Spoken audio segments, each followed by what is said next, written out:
Hey guys, this is me Akash here for Biology Vibe. So today we're gonna start a new Vibe 1.4, wherein we'll discuss about in search of genetic material. So today in today's world, we all know that DNAs are actual genetic material, but in past several scientists worked hard and through their experiments just went to this conclusion that yes, DNA is our actual genetic material. So in this topic, we gonna discuss those experiments which took place. So this was conducted by Griffith. So now let's see what happened in this one.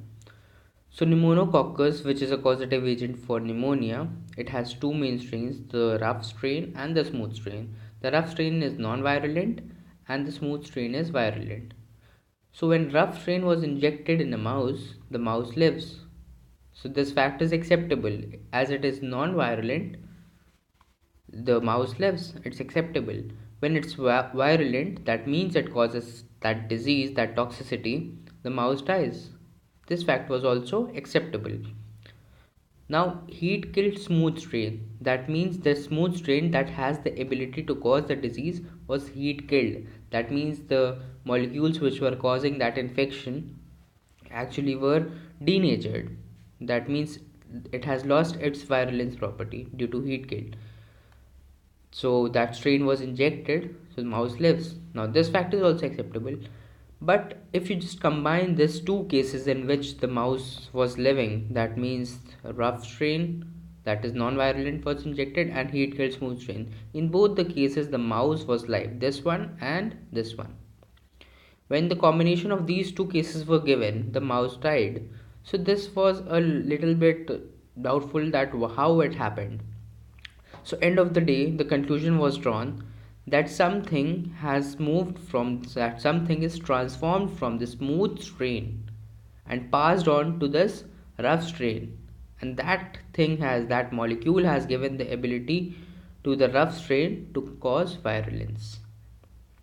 Okay, so this was the conclusion drawn, but the problem in here was that Griffith was not able to tell that this molecule was DNA, RNA, protein, lipid, or any other molecule. So further experiments were conducted. This experiment was done by Macleod and McCarty. So what they did was, in that solution which Griffith drawn, they conducted several experiments on that. So in first they added DNAs, second RNAs, third lipase, then protease, then others. So DNAs basically is an enzyme that cuts DNA, that digests DNA. RNAs cuts RNA, lipase cuts lipids, proteases cuts protein. So when DNAs was added, that means DNA was lost. So the mouse was alive. When RNAs was added, that means RNA is lost, DNA is intact, mouse is dead. When lipase is added, that means lipid is lost, DNA is intact, RNA is intact, proteins are intact, but lipids are lost, mouse died. Proteases, that means proteins were degraded, but DNA, RNA, and lipids were there, mouse died. In all the cases, the mouse died, but when you keep DNAs, that means when you just degrade the DNA, the mouse was alive. That means DNA was that genetic material that was giving that virulence property. So with this experiment, it was concluded that DNA is the transforming principle. That means it was DNA that transformed from that smooth strain and gave that ability to the rough strain to cause virulence.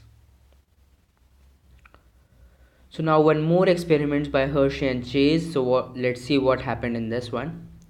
So they used bacteriophages. Bacteriophages are basically viruses that can attack the bacteria. So these are bacteriophages. There were two parallel experiments here. First one was labeled with S35 and the second was labeled with P32. In case of P32, we all know the DNA will be tagged, right? The sugar phosphate backbone is there in the DNA, so that DNA will be tagged. Via S35, the proteins will be tagged.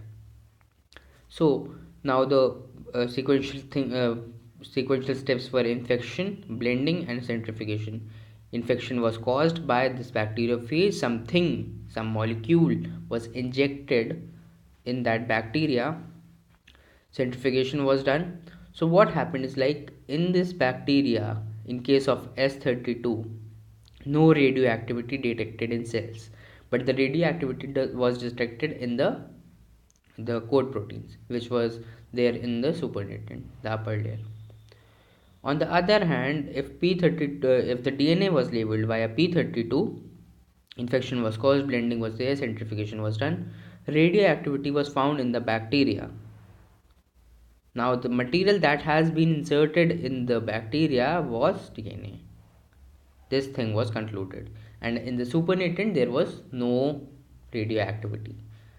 That means the proteins are not the causative agent for transforming in the previous experiments. It was the DNA that was injected in the bacteria. So DNA is our actual genetic material. So that's kind of it, guys. In Vibe 1.3, we're going to discuss about the replication of DNA. Stay tuned, and that's kind of it. I hope this lecture helps you. If you like the video, please like it, share it, comment it, and don't forget to subscribe. Thank you.